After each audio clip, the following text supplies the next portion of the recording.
Әдеттегідей, лайк басуды, сондай-ақ менің YouTube және Telegram арналарыма жазылуды ұмытпаңыз, бірақ біз анимені бастаймыз. Ямашичи 56 жаста және бақытты өмір сүрмейді. Әйелі оны әлдеқашан тастап кеткен, ал екі ұлы оны еш нәрсеге салмайды. Бірі көшедегі қарақшыға айналса, екіншісі тамақ ішу үшін бөлмеден шығып кетеді. Бірақ бір күні Ямашита көшедегі төбелеске тап болады. Онда Ома қаскөймен төбелеседі. Оманың өлшемі әлдеқайда кішкентай болса да, шайқаста ол оны жай ғана қорлады. Келесі күні Ямашита өз компаниясының президентінің кеңсесіне шақырылды. Атап айтқанда, оның аяғы, онда президент оған не үшін қажет екенін түсіндіре бастайды. Анықталғандай, саудагерлер ұзақ уақыт бойы бір-бірімен соғысып келген, және мұндай мәселелерді шешу үшін компаниялар жауынгерлерді жалдаған. Ал жауынгері күштірек болған компания нарықта басымдыққа ие болды. Дәл осындай жағдай біздің заманымызда да болып жатыр. Ал ұйым мұның бәрін кингпен айналысады. Сондықтан Наги Ямашитаны Тома болатын жаңа жауынгерінің менеджері етіп тағайындайды. Ол басында ұрып, соққан бұзақыны ауыстыру туралы жауынгерді қарау керек болғандықтан, Ямашита оған қонаққа келіп, Оманың түскі асында жаңа ауланған қабан бар екенін біледі. Алайда оған кешкі ас ішуге рұқсат етілмеді. Өйткені оған қарсы шығуға екі жауынгер келді. Алдымен оған таяқпен боксшы келді, бірақ Ома онымен тез тіл табысып кетті. Екіншісі шабуыл жасамады. Өйткені оның айтуынша, мен келесі Кенган матчында жекпе-жекке шықпаймын. Әр жекпе-жектің өз бағасы бар. Дәл осы матчта компаниялар мұнара салу құқығы үшін күреседі. Сондықтан бұл жекпе-жек 100 миллиард иенге бағаланады. Оманың қарсыласы Рихита деп аталады, және олардың жекпе-жегі басталған кезде Ома бастаманы қолға алады. Бірақ жауап ретінде Рихита Оманың кеудесі мен қолын кесіп тастайды. Оның басты қаруы саусақ ұштары. Соның арқасында ол қарсыластарын кесіп тастай алады. Ол тақырыпты одан әрі қысқарта бастайды. Ал бір сәтте ол аяғын жарақаттайды. Алайда Ома оны жеңудің жолын тапты. Ол оған жақындады да, алақанымен, саусағымен өзіне шабуыл жасамады. Содан кейін ол рихт күшінің ағынын бөгеп, ақыры оны аяқтады. Бұл жеңісті Ома Ямашита мен Ноганың Каеда есімді хатшысы тойлауды ұйғарды. Және сол кезде Омудан неге бірінші кезекте төбелесіп жатқанын сұрайды. Оның айтуынша, ол әлемге өзінің ең мықты екенін көрсеткісі келеді. Бұл оның маған айтқан нақты себебі ғана. Оның келесі жекпе-жегі автотұрақта өтеді. Және ол Сакибаяши есімді ең жақсы балуанға қарсы күреседі. Ома бірден шабуылға асығады. Бірақ оның соққылары Томды бір соққымен көлікке жіберетін Сакибаяшиге мүлдем зиян тигізбесе де, оның айтуынша, жауынгерлердің соққыдан қайтып оралуға немесе қандай да бір жолмен одан аулақ болуға әрқашан мүмкіндігі бар. Бірақ ол кәсіпқой балуан ретінде барлық соққыларды қабылдау керек. Сакибаяши бастаманы толығымен өз қолына алып, көпшілік алдында ойнап, Омуды қорлады. Осыған байланысты ол өзінің санасына еніп, белгілі бір күшке ие болды. Осыдан кейін Ома өзінікі емес сияқты оянып, көптеген соққылармен барлық жекпе-жектерді құлата бастайды. Барлығы оның қаншалықты күшейгенін байқады. Бірақ оның Омамен емес сияқты төбелесіп жатқаны да байқалды. Бірақ бұл жағдайда ол Сакибаяшидің трахеясына соғылып, оны жоғары көтереді. Бұл матчты Кенган қауымдастығының президенті Мацуда өзі бақылаған екен. Ол Оманың керемет, дарынды күрескер екенін айтты. Бірақ ең бастысы, ол Кенган қауымдастығының президенті болу құқығы үшін турнир жариялады. Тек Оманың орнына басқа жауынгердің аяғын алғаны белгілі болды. Оның есімі Хацуки. Ал Кенгтің жекпе-жегіндегі статистика оның әсерлі 39 жеңісі және 0-дік нақты жеңілісі бар. Бұл үшін Ома оған шабуыл жасайды.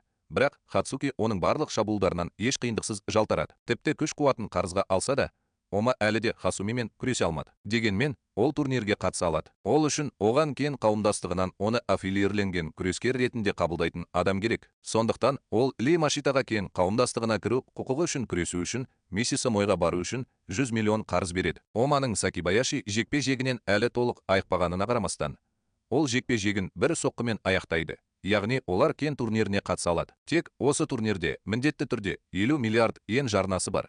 Бұл туралы Ямашитаға Кен есімді жаңа досы айтып береді. Осылайша Ноги оны Кенган қауымдастығының басшысы болу мүмкіндігін арттыру үшін үлкен қарызға батырды. Өйткені, егер бұл турнирде Ямашита жауынгері жеңіске жетсе, оның орнына Ноги оның басшысы болады. Бұл арада өткен туралы аз-кем тоқталайық. Оманың Ника есімді ұстазы бар еді. Ол оған өзінің стилін, Никоның стилін үйретті. Бір кезде оны Гензан өлтірді. Сондықтан Ома одан кек алуға ант берді. Алайда Гензанның шәкірті Кирю мұны ол үшін жасады. Сондықтан енді Ома оны жеңуі керек. Олар Кенган турнирінде кездесуге шешім қабылдады. Айтпақшы, Кирю бұған қатты қуанды. Өйткені ол оны өлтіру арқылы оны жойып жіберуі керек өзінің құдайы деп санайды. Ақыры турнирге қатысушылардың барлығы келді. Рас, олардың барлығына оның қатысуына рұқсат етілмейді. Қауымдастықтың шақыруы бар адамдар турнирге баратын лайнерге мінуі керек. Ал қалған қатысушылар мен 10 басқа кемеге мінеді. Дим осы лайнерге кіру құқығы үшін өзара күресу керек. Онда 100-ге жуық жауынгер болған. Бірақ одан әрі тек 5-еуі ғана өте алады. Содан кейін Коэда Томиге су әкеледі. Дәл осы сәтте қақпа жабылмайды. Демек, Оми өзінен басқа оны да қорғауға мәжбүр болады. Бірақ ол мұны жалғыз жасамайды. Өйткені Рихита онымен бірге күресуге бел буды. Және бәрі өте тез өтті. Небәрі 15 минуттың ішінде 5 қатысушының есімдері белгілі болды. Охита, Савада, Ясинари және Хасат. Айтпақшы, Асатқа мұндай оқиға ұнамады. Сондықтан ол Мицудамен жанжалды шешуге кетті. Бірақ оның күзетшілері оны тез арада жойды. Яғни қазір тек 4 жаңа қатысушы бар. Бірақ басты мәселе, осы күзетшінің кесірінен Хасаттың қаны қымбат омаға түсіп, Кирю оны бірден өлтірді. Лайнерге мінген соң, қатысушылар осы турнир өтетін аралға аттанды. Сондай-ақ, Мацуда олардың жүзуіне бір тәуліктен сәл астам уақыт қалғанын, содан кейін құрлықта басшылар өз қатысушыларын тіркей алатынын, ал оған дейін ресми жауынгерлердің бір-бірімен соғысуға құқығы жоқ екенін хабарлайды. Бірақ бұл ережелерде кейбір жауынгерлер пайдалануды шешкен олқылық бар. Жұмыс берушісі жоқтар жауынгер болып саналады. Яғни олар өз орындарын тартып алу үшін ресми жауынгерлерге шабуыл жасай алады. Өйткені қатысушыларды тіркеу аралда өтеді. Солардың бірі әлсіз және аласа бойлы бала болып көрінетін Канеда болатын. Ол Кенге өзінің жауынгерімен жекпе-жек өткізуді ұсынды. Егер ол оны жеңе алса, онда Кен Канеданы өзінің аффилирленген жауынгері ретінде қабылдайды. Бастапқыда ол шайқастарда толығымен жеңіліп қалды. Бірақ ол қарсыластарының болашақ әрекеттерін болжай алатыны белгілі болды. Және мұны жауынгерге қарсы қолдана отырып, ол қолын сындырып, орнына отыра алды. Және бұл жалғыз жағдай емес. Өйткені осыдан кейін қатал шабуылға ұшырады. Қаскүнем Карла есімді кішкентай қыз болды. Алайда Карла оны өлтірудің орнына оған үйленіп, көп балалы болуды ұсынды. Сондықтан Омаға стратегиялық тұрғыдан дұрыс шешім қабылдауға тура келді. Ол сол жерден қашып кетті. Мәселе мынада, Карла тауықтар тұқымдасына жатады. Және бұл ұрпақтан ұрпаққа ең күшті адамдарды өсірген өлтірушілер кланы. Карла өзінің сүйіспеншілігі туралы клан басшысы Ириоға айтып берді. Ол жігіттеріне сонымен тезірек күресуді бұйырды. Ақыры олар аралға келді. Онда Мацуда жеребенің қалай өтетінін түсіндіре бастады. Оларда арнайы машина бар. Оны басу арқылы қатысушы нөмірді алады және ол неғұрлым көп болса, турнир кестесінде қай жерде тұратынын таңдау мүмкіндігі соғұрлым жоғары болады. Ямашита өз нөмірін нокаутқа түсіргенде, ол қандайда бір себептермен оның сандары баяу қозғалатынын байқады. Соның арқасында ол ең көп санды жинай алды. Яғни ол бірінші болып таңдайды. Бірақ ол бұл туралы ештеңе түсінбегендіктен, ол жай ғана кездейсоқ қағып кетті. Бұл турнир басталып, оның Космо мен Дадлимен жекпе-жегін ашатынын білдіреді. Космо жас және жігерлі бала. Оның басты қаруы тұншықтырғыштар. Ал Дадли оған мүлдем қарама-қарсы. Оның бар болғаны ұсақтау және сындыру. Матчта Космо бірнеше соққылар жасау арқылы бастаманы өз қолына алады. Содан кейін оның барлығы Дадлиді жеңіп алдым деп ойлап, жерге құлатады. Дегенмен, Дадлиге Космоны осылай жақсы жарақаттау үшін бір ғана толық емес соққы жеткілікті болды. Содан кейін ол мүмкіндік қалдырмай, оны құлата бастады. Сондықтан Космо Дадлиді есінен тандыру үшін тұншықтырғышын қолдануға мәжбүр болды. Егер ол матчта жеңіске жетсе де, бұл жекпе-жек оған өте қиын болды. Келесі кезекте Кона мен полиция қызметкері Сейшу төбелеседі. Бірақ оны қарапайым полиция қызметкері деп атауға болмайды. Өйткені Масуд қылмыскерлерді өлтіріп, Сейшаны басқарады. Және бұл турнирде оның мақсаты бір, өзінің әділдігін көрсету. Бұл жекпе-жек толығымен Сейшудың бақылауында болды. Ол қарсыластың әрекетін болжағандай тамаша шайқасты. Бірақ бұл үшін оған досы Хияма көмектеседі. Ол оған жау туралы барлық ақпаратты береді. Хияманың биологиялық сағаты өте дәл. Бұл оған қарсыласын талдауға және шайқаста үлкен артықшылыққа ие болуға мүмкіндік береді. Бірақ бір сәтте ғана Кон жекпе-жекті майлы өсу ретінде емес, бұрын болған жақсы күрескер ретінде бастады. Осыған байланысты Хияма енді Сейшке көмектесе алмады. Және бұл матчта ол әлі де басымдыққа ие болса да, ол Хияманың мұндай қателігін жоққа шығарғысы келмеді. Келесі матчқа Андермаунт деп аталатын компания қатысады. Бірақ оның басшысы ғана қуыршақ. Өйткені мұның бәрінің артында тұрған және алыстан басқаратын адам Ямашитаның ұлы Кенза. Осы уақыт ішінде ол өз бөлмесінде отырып, үлкен компанияны басқарды. Ол өзі табысқа әкелді. Және бұл жекпе-жекке ол Кураның отбасын жалдады. Атап айтқанда, Раян олардың ішіндегі ең күштісі және ең құтырғаны. Бірақ сонымен бірге ол олардың астынан отағасына ұнамайтын кейбір ақпаратты қазып алды. Сондықтан ол жігіттерін оның үйін қадағалауға бағыттады. Соған қарамастан Раян мен Макичи аренаға шығып, әпкесі үшін төбелесіп жатыр. Екі жауынгерде жекпе-жекті еш қиындықсыз бастады. Бірақ бастамада Макичиге қарай баяу жүрді. бір сәтте ол Раянды жеңіп алдым деп ойлап, жерге түсірді. Бұл тек Раян сайып келгенде Кура руынан шыққан, және олар адамның шынайы күшін босата алады. Ал Раян мұны 100% жасай алады. Және өзінің шынайы келбетін көрсете отырып, оны тоқтату мүмкін болмады. Сондықтан ол бұл матчта жеңіске жететіні анық. Демек, төбелесу кезегі Омаға жетеді. Оның қарсыласы кәсіби өлтіруші Наба болады. Оның басты қаруы шашы. Никтің стилін қолдана отырып, Ома матчта оңай жеңіске жетіп, Набиге қайта-қайта қатты соққылар жасады. Бірақ бір сәтте Наба оны шашымен ұстап алды. Көзін, мойнын және қолын байлады. Бұл ұшықны авансты белсендіруге мәжбүр етті, және қазірдің өзінде осы формада ол Набуды да аяқтап, бірінші матчында жеңіске жетті. Бірақ тек авансты пайдалану оның жүрегіне қатты әсер етеді. Сондықтан матчтан кейін ол қан құсады. Мұны осы турнирдің Ханафуса есімді дәрігері байқап қалып, одан бұрын не болатынын, Омның қарсыластың қолынан өлгенін немесе Омның авансты шамадан тыс пайдаланғаны үшін өлгенін білгісі келді. Бұл турнирде жеңімпаз атағының басты үміткерлері болып саналатын қатысушылар бар. Солардың бірі Такеши, және ол мұны өз матчын бір соққымен аяқтау арқылы дәлелдейді. Содан кейін аренаға екі алпауыт балуан Сакибаяши мен Сумайс Такеру шықты. Сакибаяши көпшілік алдында ойнағанды ұнататындықтан, мұндай турнирде де одан бас тартпайды. Бірақ сонымен бірге екеуі де күшті соққылармен алмасып, көрермендерді қуантады. Алайда Сакибаяшидің көңіл күйі Такеруды ашуландырады. Сондықтан ол аяғын ұрысқа жібереді. Бұл барлық көрермендерді есеңгіретіп тастады. Өйткені ол әлі де сумоист. Сакибаяшидің айтуынша, ол оған өзінің жас жігітін еске түсіреді. Сондықтан оған Такеру әлі ең мықты смайлшы болмағандықтан, оның бұл стилден бас тартуға құқығы жоқ екенін айтады. Сакибаяши одан да қатты күресе бастайды. Сондықтан соңғы сәтте ол Такерудың өзіне қарсы күшті шабуылын қайта бағыттайды. Соның арқасында ол осы жекпе-жектен жеңіске жетті. Ома соңғы 14 жыл бойы түсінде ойдан шығарылған жекпе-жек өткізіп келеді, және осылайша 40 мыңнан астам ойдан шығарылған жекпе-жек өткізген екен. Оның армандаған жекпе-жектерінің бірін Ника басып алады. Бұл оның қиялының жемісі ғана. Оның айтуынша, осы уақыт ішінде Ома Никтің техникасын жетілдіре алмады. Ал авансты ақымақтықпен пайдалану оны өлімге жақындатады. Сондықтан ол барлық кесінділерді мүмкіндігінше тезірек меңгеру керек. Бірақ Ому бұған мән бермеді. Ол үшін ең бастысы Карлаға соқтығысып қалған Кираны өлтіру үшін ұзақ өмір сүру. Және ол өзінің сүйікті Омасына ешкімнің қолын тигізуіне жол бермесін. Ол оны аямауды шешеді. Ақырында Кирудің өзі аренаға шығады, және ол қытайлық жалдамалы өлтіруші Ренге қарсы күреседі. Жекпе-жектің басында Рен Кираның бетінен жаралап үлгерді. Бұл оның ашуын туғызды, өйткені ол Омаға денесін ұсынбақ болды. Яғни оны ешкімнің жамандауға құқығы жоқ. Сондықтан ол Ренге ашуын тигізеді. Жеңілмеу үшін Рен өзінің құпия әдісін қолданады. Ол Кираны гипнозға түсіруі керек еді. Бірақ бұл гипноз кезінде Киру өзінің күнәсін көрді, және осыған байланысты оның бойында басқасын жасауға деген ұмтылыс пайда болды. Сондықтан ол өзінің техникасын қолдана отырып, Реннің жүрегін айналдырады. Бұл оның осы матчта жеңіске жеткенін білдіреді. Және кетер алдында, әрине, Омеге сүйіспеншілік жіберуді ұмытпады. Бұл турнирде барлық компаниялар өз атынан қатысу үшін жауынгерлерді жалдайды. Дегенмен, Рихита өз компаниясының президенті де, жауынгері де. Мәселе мынада, Рихт аяғын дәл осылай алдап, осы турнирге тартты. Яғни жеңіліс ол үшін мүлдем мүмкін емес. Ол Курокеге қарсы күреседі. Ол одан жай ғана берілуін сұрайды.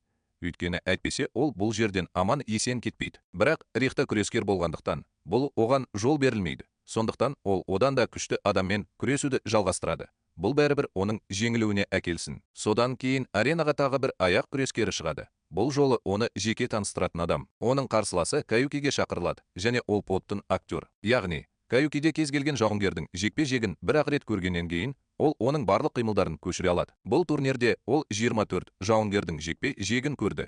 Яғни Хасуме бір уақытта барлығына қарсы күреседі. Алайда, бұл әдістердің барлығы Такаюкидің жеке күшімен шектеледі.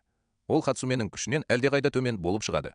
Сондықтан бұл жекпе-жекте ол табиғи түрде басымдыққа ие болады. Келесі матч осы турнирдің дәрігері мен өлім жазасына кесілмейтін сотталушының арасында өтеді. Тұтқынның аты Банда, және ол полицияның аффилирленген жауынгері. Ол 25 жыл бұрын өлім жазасына кесілген. Бірақ олар мұны қалай істеуге тырысса да, олар қайта-қайта табысқа жете алмады. Канафуси бұл жекпе-жектің нәтижесіне қатты мән бермейді. Өйткені оның міндеті мүлдем басқа. Жекпе-жекті бастағаннан кейін Канафу денесінің әлсіз жерлерін қағып кетеді. Алайда Банда дәрігер болуды да үйренді. Сондықтан Ханафусаның қалай күресетінін бірден түсінді. Оның үстіне оның керемет серпімді денесі бар. Сондықтан Ханафу мойнын сындырмақ болғанда, Банда сүйектерін артқа тартып, саусақтарын сындырды. Бірақ Ханафу мүлде ауырмады. Өйткені ол денесін ауыртпау үшін модернизациялады. Бірақ денелердегі жұмыс осымен аяқталады. Сондықтан Ханафуса артынан алақанынан жүздерін алып шығады. Турнирде қару-жараққа тыйым салынған, бірақ олар оның сүйектерінен жасалған, сондықтан ол техникалық тұрғыдан ережелерге сәйкес әрекет етеді. Осының бәрін көрген Банда оның матчта жеңіске жетудің өлтіруден басқа жолы жоқ екенін түсінеді. Содан кейін ол Ханафустың мойнын толығымен сындырып, оны өлтірді. Бақытымызға орай, оны өмірге қайтара алды. Өйткені оның денесінде ми сигнал жіберуді тоқтатса, жүрек соғысын қолдайтын арнайы құрылғы бар. Жеңілгеніне қарамастан, оның талғамы мен көңілінен шықты, өйткені ол өзінің нақты тапсырмасын орындады. Полиция оны осы аренада өлтіру үшін Банданы өзінің жауынгері етіп тағайындады. Мұны Ханафуси жасауы керек еді. Ол пышақтарының оң қолданып, оны өліммен улады. Олардан кейін Канада аренаға шығуы керек. Ол жақында басқа жауынгерден орын алды. Оның қарсыласы Гуланг немесе тай соғыс құдайы болады. Ол бұрын табысты боксшы болған. Кейін корольдікте жауынгер болған. Және бұл турнирде ол өз елінің игілігі үшін өткен жекпе-жегі сияқты Канадада көптеген соққыларды жіберіп ала бастайды. Бұл Гаулангтың мүлдем тырыспағанына қарамастан, ол Канаданы тым әлсіз қарсылас деп санайды. Алайда, осы уақыт ішінде Канада оны зерттеп, оның соққыларын болжауға мүмкіндік берсе де, бұл туралы ештеңе істеуге уақыты болмады. Соған қарамастан, Канада Гаулангтан оған байыпты қарауды сұрайды. Өйткені Канада өзінің әлсіз екенін түсінеді. Бірақ сонымен бірге ол күштірек болу үшін бәрін жасайды. Сондықтан оған өкінудің қажеті жоқ. Гауланг оның қайсарлығын жоғары бағалады. Сондықтан ол соққылардың соңғы сериясын бар күшімен өткізді және оның күшіне қарамастан, ол Канаданы 10-шы соққымен ғана жерге түсіре алды. Бұл да Канаданың керемет шеберлігін көрсетеді. Осы жекпе-жектің алдында Канада көптеген ауырсынуды басатын дәрілерді ішкені белгілі болды және мұны білген жолдастары оны жекпе-жектен бас тартуға тырысты. Бірақ бала кезінен өзінің әлсіздігіне байланысты Канада күшке жақындау мүмкіндігінен бас тарта алмады. Нәтижесінде бұл оны өлтіре жаздады. Осыдан кейін бірінші кезеңнің финалдық матчы басталады. Оған Жапонияның ең мықты жауынгерлерінің бірі саналатын ның үздік жауынгері Окуба қатысады. Және бұл турнирде ол өте жоғары бағаға ие болды. Бірақ оның басты мәселесі, қарсыласы, ол 5-ші Азу атты үгітші болады. Ол қауымдастықтың басшысы Мацуттың жауынгері, яғни ол номиналды түрде ең мықты күрескер. Бұл оның өткен жекпе-жектерінің сандарымен дәлелденеді. 157 жеңіс 0 жеңіліспен, және оны ең мықты күрескер деп санаса да, Окуба онымен тең дәрежеде күресіп, өзін өте лайықты көрсетті. Сонымен бірге, Окуба өзінің шабуылға өтуіне жол бермей, Агитке әртүрлі стильде үнемі шабуыл жасағанын жақсы көрді. Енді ғана Агитаның жай ғана ойнап жүргені белгілі болды, ал ол көп көңіл көтергенде, ол Окубамен өз стилінде күресе бастады. Агиттің басты ерекшелігі, ол үнемі жетілдіріліп отырады, және Окубамен бұл жекпе-жек оның күшеюіне де көмектеседі. Сондықтан оны иілуге лақтырып, Агита оны аяқтай бастайды. Бірақ Агита үйрекпен сөйлесіп, оны өлтірмеді. Сондықтан олар аренада болып жатқан оқиғаларды мұқият қадағалап отыру керек. Бәрі күткендей, Агита келесі раундтан өтті, бірақ оның аренадан шығуын оң күтіп тұрды. Оған Агита сол жақ блокта жеңіске жету мүмкіндігі жоқ екенін айтты. Өйткені келесі раундта ол өзінен бірнеше есе күшті Рейннен жеңіліп қалады. Оманың жұдырығымен басқаша дәлелдегісі келді. Бірақ оны Никтің галлюцинациясы тоқтатып, оған қазіргі күйінде өзін өлтіруге рұқсат беретінін айтты. Ома оған сенбеді. Бірақ ол Агиттің аяғына сенді. Ол оны қабырғаға ұрып жіберді. Сонымен қатар оған өзінің жай ғана ақымақ екенін тағы бір рет айтты. Бұл Оманың сенімділігіне одан да қатты әсер етті. Сондықтан ол жартастарға жаттығуға барды. Онда Ника оған қайта келеді. Ол оның сәтсіздікке ұшырауының басты себебі Никтің стиліне деген сенімсіздік екенін айтады. Оған ол өзін қорғай алмаған адамның стиліне барынша сенімді болу керек деп жауап береді. Бұл арада ол не істеу керектігін ойлайтын болады. Аренада турнирдің екінші кезеңі басталады. Яғни Космо мен Сейша шайқасқа шығады. Бірақ өткен матчтан айырмашылығы, Космос шабуылға шығуға асықпайды. Мүмкіндігінше уақытты созуға тырысады. Көрермендер бұған риза болмады. Бірақ мұның өзіндік себебі болды. Космоның бастығы Акира Хияманың жауынгеріне байланыс кеңестерімен көмектесіп жатқанын түсінді. Сондықтан оны ұстап алған соң, ол одан Сейшке дереу берілуге бұйрық беруін талап ете бастады. Әйтпесе, олар біліктіліксізде жетістікке жетеді. Бұл өз кезегінде олардың компаниясына үлкен әсер етеді. Олар сол жерде сөйлесіп жатқанда, Сейшаға ешқандай түсінік берілмеді және бұл оны ашуландырды. Сондықтан ол бар күшімен күресе бастады. Мәселе мынада, Хияма Сейшке шайқастарда мүлдем көмектеспеді. Ол өзінің бұйрықтарымен оның шынайы болмысын, атап айтқанда, кісі өлтіру арқылы әділдікке ұмтылуын тежеді. Және осы әрекетімен Акира өзінің жауынгерін қанішер өлтірушіге қарсы шығарды. Мұны түсінген Космо нағыз қорқыныштан айқайлай бастады. Бір кезде Космо берілмек болды. Бірақ Сейшу әділеттілікті жалғастыру үшін аузын жауып тастады. Және ол мұны бас бармағымен қабырғаларын сындыру арқылы жасады. Космо ауырсынудан есінен танып қалғанда, Сейшу соққыларымен оны есіне түсірді. Осылайша Космос жасаған күнәлары үшін өзін өте алады. Өз жолын іздеп, Сейшу Космоны өлтіре жаздады. Бірақ сол сәтте ол мұғалімін есіне алды және оған берген уәделері оны міндетті түрде жеңуге уәде берді. Сондықтан Космо бұрын соғыспағандай соғыса бастайды. Ашулы адреналин оның ауырсынуын басуға көмектесті. Бірақ соған қарамастан Сейшу оның жараланған жерлерін ұруға тырысты. Соған қарамастан Космо өз-өзіне қол жұмсамағандай күресті. Соның арқасында ол Сейшаның көзіне зақым келтіріп, тұншықтырғышқа көтеріле алды. Осылай ұтылғысы келмей, сеанс оны қабырғаға ұра бастады. Ақырында Космо күшсіз құлап, Сейшаның бір сәтін пайдаланып, оны аяқтағалы жатыр еді.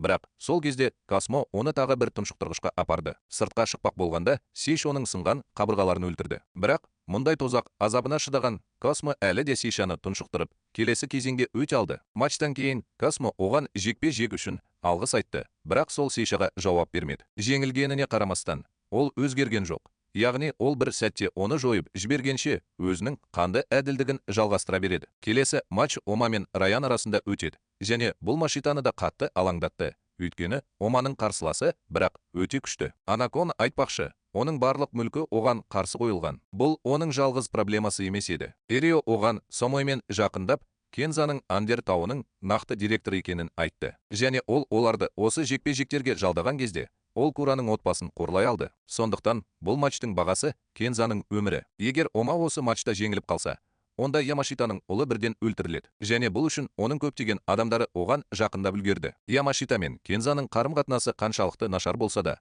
олар әлі де әке мен бала, сондықтан мұндай жағдайлар Ямашитаға қатты әсер етті. Сондықтан ол Омадан осы жекпе-жекте жеңіске жетуін өтінді. Бірақ осымен ол өзін одан сайын қатты ұрады. Өйткені осылайша ол бір жігіттен ол үшін өліммен күресуін сұрайды. Ақыры аренаға Ома мен Раян шықты. Олар енді ғана әдеттегі қалпында күресе бастады. Таза күшімен Раян күштірек екені анық. Сондықтан Ома Никтің техникасын қолдану керек. Және өткен жекпе-жектерден бері оның бұл жағынан жақсы жақсарғаны байқала бастады. Дегенмен, Раян ол үшін әлі алыс еді. Раянның өзі Оманың Никтің техникасын меңгеруге жақын емес екенін айтты. Сондықтан ол оны авансты қолдануға итермелеуге тырысады. Және бұл үшін оны ойыншық сияқты құлатады. Бұл Оманы авансты қолдануға мәжбүр етті. Ал Раян өз кезегінде өз күшінің толық әлеуетін ашты. Осылайша, бұл қазірдің өзінде адамдардың емес, құбыжықтардың шайқасы болды. Авансты пайдалана отырып, Ом Раянмен тең дәрежеде шайқасты және Кирю бұған қатты қуанды. Өйткені Оманың денесінде ол өзінің құдайын көрді. Бірақ Оманың күшінде мистикалық ештеңе жоқ. Аванстың басты ерекшелігі – оның жүрегі. Оның ырғағын ол өз қалауы бойынша арттыра алады. Бұл қан айналымының қалыптан тыс жоғарылауын тудырады. Нәтижесінде жылу пайда болады. Ол күшке айналады. Бірақ ұзақ уақыт бойы жүрек бұған шыдай алмайды. Басында ол галлюцинацияға ұшырайды. Бұл бізде Никпен бұрыннан болған. Содан кейін миға қан құйылу және одан кейінгі өлім болу керек. Және бұл оның ұрыс кезінде алған жарақаттарын әлі де ескермейді. Мұның бәрі Оманың бұдан былай бұл формада күресе алмауына әкелді. Сондықтан Раян оны жерге жатқызды. Бірақ ол жеңіле алмады. Сондықтан Кирю құдайды құлату мүмкін емес деп айқайлай бастады. Яғни ол орнынан тұруға міндетті. Ямашита оның аяғынан тұруын өтінді. Өйткені оның жеңілісі ұлының өлімін де білдіреді. Ол енді авансты пайдаланып күресе алмайды. Яғни ол енді тек Никтің стиліне сену керек. Дегенмен, Никтің галлюцинациясы оған Никтің стилін оның қимылдарына қосуға келісімін берді. Бұл оны өзіне ыңғайлы етті. Осыны пайдалана отырып, ол матчта бастаманы өз қолына алды. Сондықтан Ник оған осы стильді дамытуды жалғастыруды бұйырды. Содан кейін ол мүлдем жоғалып кетті. Шабыттанып, Ом Райанды жерге жатқызып, оған шексіз шабуыл жасай бастайды. Бір сәтте төреші Омуды тоқтатып, оның жеңісін жариялағанша, бұл жеңіс сонымен қатар Кензаның өмірін сақтап қалуды білдіреді. Ол үшін Ямашита оған шексіз риза болды. Сондай-ақ, осы жекпе-жек кезінде барлық жауынгерлер Оманың Никтің мұрагері екенін білді. Кензаның жағдайы жақсы екеніне көз жеткізген Ямашита Омаға тағы да алғыс айтып, Кензаның ғана емес, Оманың да тірі екеніне қуанды. Содан кейін олардың барлығы аман есен тамақтануға кетті. Енді не болатынын ертең бір күні шығатын бейнебаянның 2-ші маусымынан білетін боламыз. Бұл арада лайк басуды, сондай-ақ менің YouTube және Telegram каналдарыма жазылуды ұмытпаңыз. Келесі видеода кездескенше.